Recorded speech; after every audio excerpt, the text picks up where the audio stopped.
Good morning po. This is Charlie, right? Bobby Charles Ablanca. Merry Christmas po sa inyong lahat, sa ating lahat. Ngayon po ay December 25, 2024,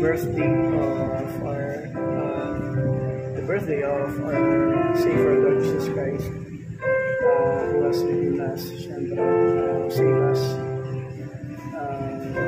Again, since-celebrate po natin po, I hope nakapagsimula po tayo dito po sa Mega Baptist Parish National Shrine. Pagsimula po, event po serve din po lay minister po for the ordinary minister of the Holy Trinity sa Mega Baptist Parish National Shrine, Barangay Don Bosco, the Religious Subdivision, Paranaque. At I hope makapagsimula po tayo sa Catholic obligation. Although mulan po, syempre, that does not stop us from still coming to the church or going to the church to attend Mass, because this is the birthday of our Lord Jesus Christ. And every day, syempre, we have to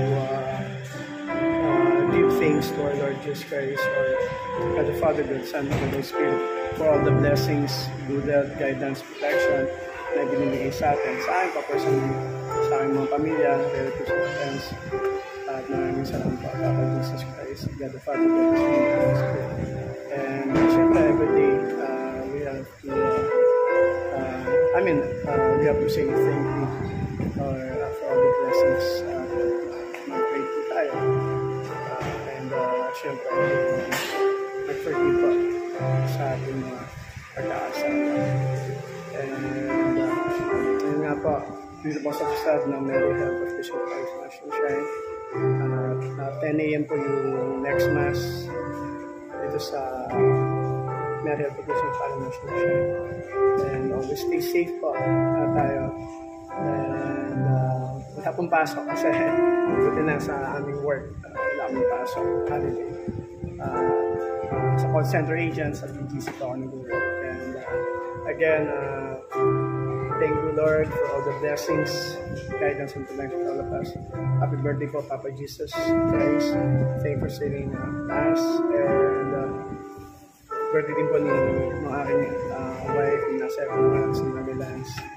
And she's now in heaven with God the Father, God the Son, God the Spirit, and all the angels and saints. Again, Papa Jesus, happy birthday po.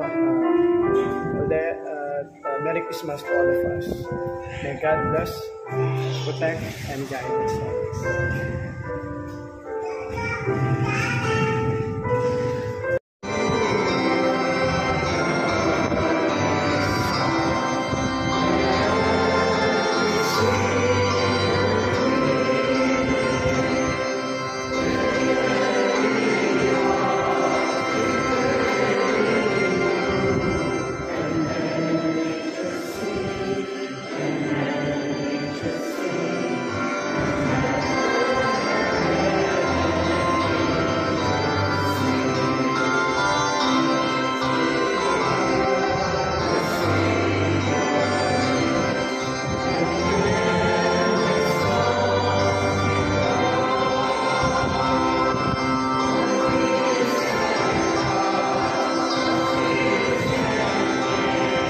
Receive the sound and joy, receive the sound